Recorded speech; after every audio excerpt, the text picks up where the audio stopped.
An 82-year-old man was taken by ICE at a green card replacement appointment. His family was never informed where he was or how to get a hold of him until he was in a foreign hospital, despite the fact that he was a permanent legal resident of the U.S. Luis Leon came to the U.S. 38 years ago. He had been tortured in his native Chile by the administration of the dictator Augusto Pinochet. The U.S. gave him political asylum and he came legally to the United States in 1987. Luis built a life here in the U.S. He worked at a leather manufacturing plant, raised 4 kids, and eventually retired. He's well loved in his neighborhood in Allentown, Pennsylvania. He likes to garden and fish and do small repairs for the neighbors. In June he lost his wallet, which had his green card in it. No problem. Luis and his wife made an appointment to get it replaced. But when they arrived for the appointment, Luis was handcuffed and taken away, and his wife was held for 10 hours until her granddaughter showed up to get her. His family couldn't find him for a full month. The immigration detention tracker never showed him as in ICE custody. Immigration officials had no answers they were willing to give, despite multiple calls. The family called local prisons and hospitals and even morgues but couldn't find anyone who knew where Luis was.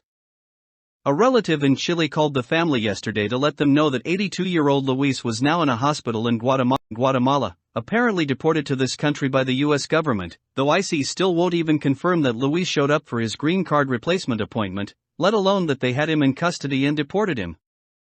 Now that the family has found Luis, ICE says they are investigating what happened. Sometimes when I share these stories, people push back and say something like, if he was here for all these years, why didn't he become a citizen? It's a really weird and ignorant question for a variety of reasons, but more importantly it's off topic to this post.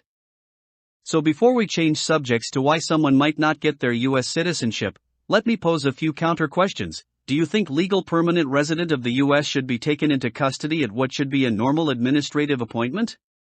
Do you think people should be held with no access to lawyers or family?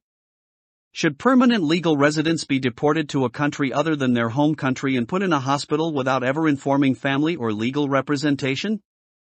Because that's what we're talking about. Meanwhile, we have no idea if ICE deported a legal, permanent resident of the United States on purpose or somehow by accident.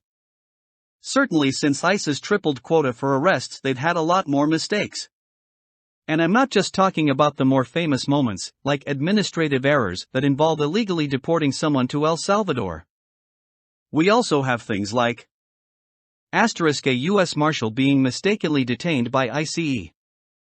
ICE apologized for detaining U.S. citizens because it caught them speaking Spanish.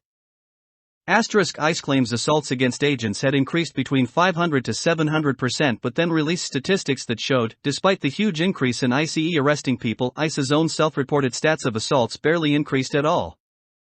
Probably because they've been arresting people on bogus assault claims and then never charged any of them because it was just an excuse to put bystanders in handcuffs.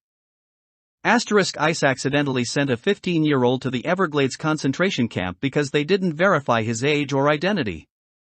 Meanwhile, Luis, a permanent resident of the U.S. who came here legally, had legal status and doesn't have so much as a parking ticket, has been taken from his family, kept from legal counsel, deported to a country he has never been from, and put in the hospital.